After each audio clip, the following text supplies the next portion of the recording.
लेकिन अब बात करते हैं कमोडिटी और करेंसी मार्केट्स की। सऊदी अरब और रूस के बीच करार के बाद कच्चे तेल में तेजी आई है। ब्रेंट पर क्रूड $47 के पार पहुंच गया है।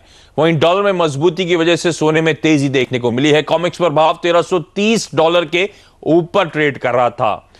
उधर शुक्रवार को रुपया 13 पैसे मजबूत होकर 6682 के लेवल्स पर बंद हुआ है। लेकिन कमोडिटी और करेंसी में आज का स्ट्रैटेजी, इस पे बातचीत करने के लिए हमारे साथ एंजल कमोडिटीज के अनुज गुप्ता हैं। अनुज जी, हाय, गुड मॉर्निंग। पहले तो एक कच्चा तेल जो G20 मीट में ये रशिया और सऊदी अरब की तरफ से स्टेटमेंट आया है, क्या वाकई बहुत ज्यादा तवज्जो दूं? क्योंकि उसके बाद मेरे ख्याल से ईरान की भी स्टेटमेंट आ गए हैं, वो किसी फ्रीज पे सहमत नहीं होंगे जब तक उनके पुराने मार्केट शेयर रिगेन नहीं कर सकते।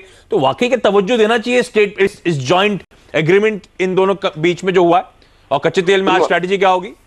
Good morning Ashish ji. मुझे लगता है कि ज्यादा अभी क्लियरिटी नहीं है, क्योंकि कहीं ना कहीं ईरान की तरफ ने जो क्वेश्चन रेज किया है, मुझे लगता है कि हो सकता है कि उसमें टाइम लग सकता है। हालांकि अगर हम सप्लाई साइड देखें तो इन्वेंट्री जो है वो कंटिन्यूस बढ़ी नहीं है। तो मुझे लगता नहीं है कि हो सकता है कि नीचे का रिएक्शन मार्केट थोड़ा ऊपर खुले, बट मुझे लगता है कि वहीं से ही सेलिंग बनना चाहिए, क्योंकि जो एक्चुअल फंडामेंटल है वो यही है कि जो मार्केट में सप्लाई साइड है वो काफी स्ट्रांग है। हाँ, अगर इस पे ईरान भी सहमत होता है तो हो सकता है कि जो प्राइस है वो नीचे आते हुए ऊपर की तरफ जाते हुए दिखाई दे, और हो सकता है कि जो क्रूड का मेन रेजिस्टेंस लेवल था $50 का, वो बीच करता हुआ दिखाई दे। बट मुझे लगता है कि तब तक मार्केट एक रेंज में रहेगा, और मुझे लगता है कि सेल राइज करना चाहिए। तो क्रूड में हमें लगता है कि अगर भाव बढ़ते हैं तो बिकवाली करके चल सकते हैं इंट्राडे के लिए। अच्छा, इस जॉइंट स्टेटमेंट के बाद जो अल्जीरिया में 26 और 28 के बीच में जो ओपेक नॉन ओपेक प्रोड्यूसर्स की बैठक होने वाली थी, सर, क्या लग रहा है कुछ सहमति बनने वाली है किसी आउटपुट फ्रीज की तरफ, या अभी बहुत मुश्किल है ऐसा कुछ कहना?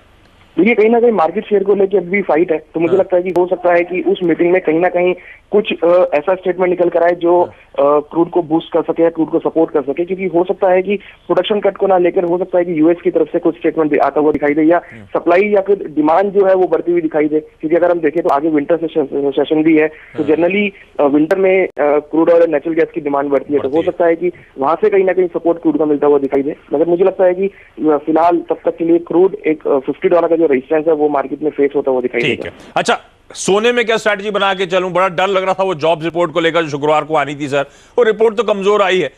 तो अब at least job market, labour market US में कुछ ठंडा ही जरूर पड़ा है। ऐसे में रणनीति क्या हो? क्या सोने में वापस खरीदारी होगी? वो ओवरहैंग हट चुका है, या अभी भी कोई डिसाइसिव मूव सोना नहीं लेगा? देखिए, गोल्ड में अगर देखें तो $1350 जो रेजिस्टेंस था, जो लास्ट टाइम भी मार्केट ने फेस किया था, वो भी इंटैक्ट है।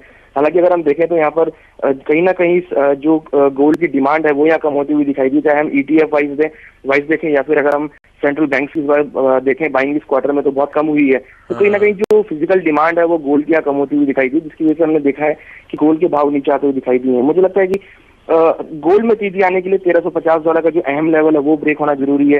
वीकली बेसिस पे क्लोजिंग होनी जरूरी है। अगर उसके ऊपर क्लोज होता है तो ही हम तेजी देख पाएंगे। अदरवाइज मुझे लगता है कि गोल्ड में भी मार्केट रेंज में रहेगा, जैसे कि हमने पिछले 15 दिनों में देखा है, मार्केट एक रेंज में ही रहा है। तो मुझे लगता है कि मार्केट अभी भी रेंज में रहेगा और थोड़ा सडन राइज गोल्ड में देखने को मिल सकता है। और फाइनली सर, ऐसे सेटअप में रुपया क्या स्ट्रैटेजी बना के चलूं? देखिए, रुपया मुझे लगता है कि अगर हम सितंबर कॉन्ट्रैक्ट फ्यूचर्स की बात करें तो 66.90 एक अच्छा सपोर्ट मार्केट ने लिया है। मुझे लगता है कि मार्केट इसी रेंज में रहेगा। और जिस तरह की हम लास्ट टाइम देखा था इंडिया की GDP वो भी थोड़ी कम हो गई थी, तो मुझे लगता है कि कहीं ना कहीं एक सपोर्टिव फैक्टर इंडियन रुपीज को मिल सकता है, और इंडियन रुपीज मुझे लगता है कि नीचे से बाउंस ले सकता है और थोड़ा सा डेप्रिशिएशन की तरफ जाता हुआ दिखाई दे सकता है। तो हमें लगता है कि गोल्ड डॉलर के अंदर बाय इनिशिएट करके चल सकते हैं।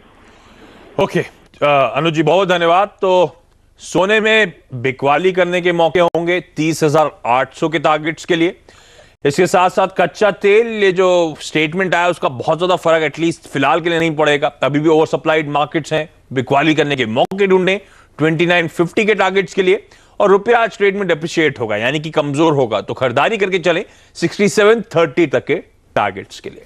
छोटा सा ब्रेक के बाद आगे बाजार की चाल पर एक नजर डालेंगे और एक क्विक रैप अप लेंगे अब तक जो हमने शो में डिस्कस करा उसका।